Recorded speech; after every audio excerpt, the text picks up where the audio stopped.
আমি ভিডিওতে যেটা দেখতে পেলাম যে মারামারি ঘটনাটা, এটা একেবারে থানার প্রিমিসেসের ভেতরে ঘটনা। থানার প্রিমিসেসের ভেতরে ছাত্ররা, ধরেন আমি কে কাকে মেরেছে এটা আমি বললাম না, কথার কথা, প্রিমিসেসের ভিতরে তো পুলিশ থাকে, তার বাইরেও পুলিশের নিরাপত্তা থাকার কথা।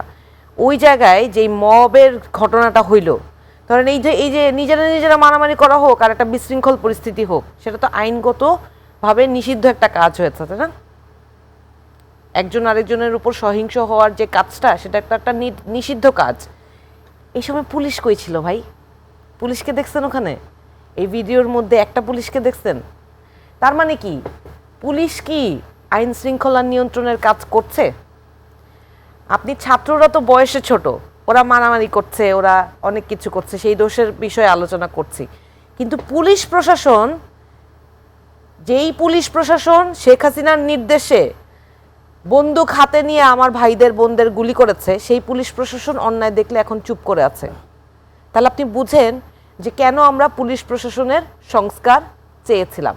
আমরা অন্তর্বর্তী সরকারের সময়ও দেখেছিলাম যে মানে পুলিশের সামনে আসলে মবের ঘটনা ঘটতো এবং পুলিশ আসলে অনেকটা নির্বিকার থাকতো। তাদের আসলে সেই পরিবর্তনটা এসেছে কিনা বা আতঙ্কগ্রস্ত ছিল তারা, সেই জায়গা থেকে পরিবর্তন ছিল পুলিশ প্রশাসনের সংস্কার। আমরা যে আলোচনা ছিলাম সেখানে ফিরে আসবো, কিন্তু এই একটা লাইন আমি জাস্ট মানে সবার সামনে তুলে ধরার জন্য উল্লেখ করলাম যে ধরেন পুলিশের দোষ কি? পুলিশ, আপনি যেই সরকার আসবে, যে সরকার যেভাবে বলবে সেভাবেই করবে। পুলিশের কাছে নির্দেশনা মারামারি করে দুজন মরে যায়, কে কাকে মারি ফেলুক তোমার দেখার দরকার নাই, তুমি চুপ।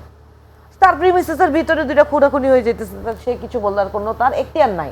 ইভেন ঢাকা বিশ্ববিদ্যালয়ের প্রিমিসেসের মধ্যেও যদি এই ঘটনা ঘটতো, সেখানে পুলিশ এসে দাঁড়ায় থাকতে হইতো, কিছু করতে পারতো না, কারণ তার উপরে নির্দেশনা নাই। এই যে পুলিশ প্রশাসনের স্বতন্ত্রভাবে দেশের আইন শৃঙ্খলা নিয়ন্ত্রণ করার যে সক্ষমতা, সেইটা ফিরে আনার জন্যই পুলিশ প্রশাসনের সংস্কার প্রয়োজন ছিল। এই যে পুলিশ প্রশাসনকে দলীয় গোলাম হিসেবে ব্যবহার করা হয় এবং জনগণের শত্রু হিসেবে পুলিশকে যেই রূপান্তর করা হয়েছে, এইটার উত্তরণ কোথায়? একজন পুলিশ কর্মকর্তার অপরাধটা কি? ওই যে সেই দিন অনেকগুলো পুলিশ কর্মকর্তাকে বহিষ্কার করা হলো, চাকরি থেকে অব্যাহতি দেওয়া হলো।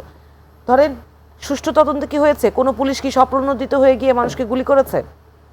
আচ্ছা, এই কথাটা রেখে গেলাম, জাতির সামনে এই প্রশ্নটা রেখে গেলাম যে আমার দেশের আইন শৃঙ্খলা বাহিনীর যাতে সক্ষমতা ফিরে আসে, যেমন আর্মি সারা বিশ্বে অনেক বেশি প্রশংসিত আমার দেশের সেনাবাহিনী, তাই না?